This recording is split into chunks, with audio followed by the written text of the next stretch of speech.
Tēnā koe, Ngati Kawa. Great to be here with you, Chairman of Waitangi Marae, and thank you so much for having us here on Te Tii o Waitangi grounds. Yeah, no, kia ora, and yes, pleasure to be with you guys and part of the interview, and yeah, welcome to our home, our marae. I must say that usually when we've come on Waitangi Day, it's been a little bit busier, but what an unusual year it's been 2022. Yeah, definitely. Really different for us. We're not used to it. We've got a whole lot of challenges in front of us, so yeah, we had to make some big decisions to sort of scale it right back. Yeah, so very different from anything else we've done before. This is the biggest crowd you're going to see here at Te Tii o Waitangi, us three sitting down having Quality, a conversation. not quantity. There we go. Very, very nice. How was it making that decision though, to like cancel everything for Waitangi Day? Yeah, we had a lot of consultation with our own whānau, the people who live here, our members of the marae, and then ngāpuhi as well. So we went through all those levels and stages to just consult and ask people what their views were, and we took that on board. Initially, we were all go, you know, even though the treaty grounds had made a call to cancel that side. We thought we'd want to still honour, you know, what we usually do, but on a very small scale. So we tried to talk it through with everybody. We were good to go. We had all the support network in place with security and traffic management, all those groups. But then Omicron came along and totally busted that plan up, and then we had to adapt. So yeah, pretty hard. Well, yeah, you know, there's a lot of people who look to this place, and kind of, you know, it's a place where people can voice their opinions and express themselves, and you know, yeah, so we definitely know that some people felt let down, you know, with the decision we made. But yeah, hopefully everyone out there can understand our position that we're in. You know, it's a totally, no one's ever been through this before, so we are trying our best to keep everyone safe. Yeah, let's talk about that, because the marae has been the hosting marae for the Waitangi commemorations, I think since 1934.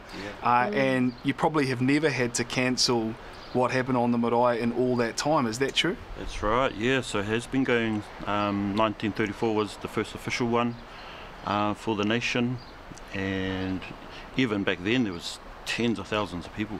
You know, there's photos in our wharekai, 40,000, you know, in 2020, 2021, and it's sort of really big. Yeah, we've never been put in this position before where we have to cancel one of the biggest events of our, you know, for our community, for the North. We put our hearts on the line when it comes to that. We definitely like to look after people and host and, you know, show some manaakitanga, hospitality. So it's sort of what our old people have always said, you know, to do that sort of stuff. So someone turns up at your front door and we welcome them in and build relationships.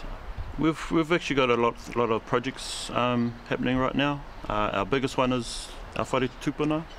You know, the condition of it is not the best, so we're actually planning for a 100-year commemoration of this house next year. It's like an icon for our whole iwi, ngāpuhi.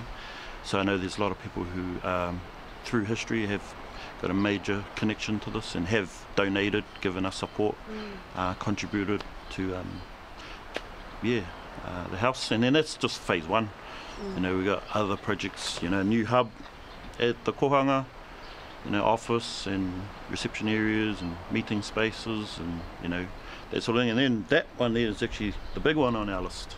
You know, we still haven't landed on what that might look like, but because of Taurangatira, where those carvings are, and all the discussions of our ancestors regarding He Whakaputanga, 1835, and Te Tiriti, 1840, the decisions were actually made here for those events.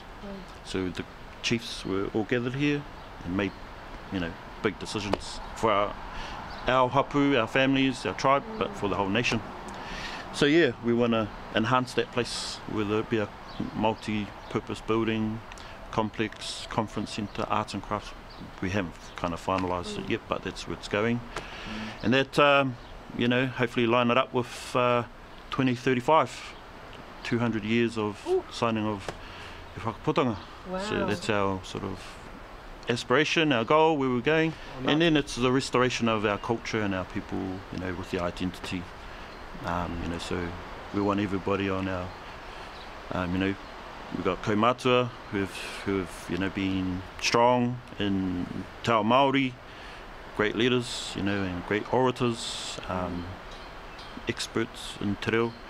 And so we want, you know, we've got to look at succession planning and how we pass that on to the next generation. And so we have a strong taumata, a place where the speakers stand. We've got strong kaikaranga, kaiwaiata, you know, people do this part outside, the challenge, we want people to be strong in that. The waka, we want our people to be strong in that. Kapahaka, so it's that whole package that we're looking at, delivering to our own families first, and then go wider as we can. Yeah. That's awesome to hear. Yeah. Well, Ngati Kawa, thanks so much for having us, and we're sorry that it hasn't worked out this year as you would have hoped, and we can kind of sense your disappointment, but awesome to hear about the future and hope for the years to come.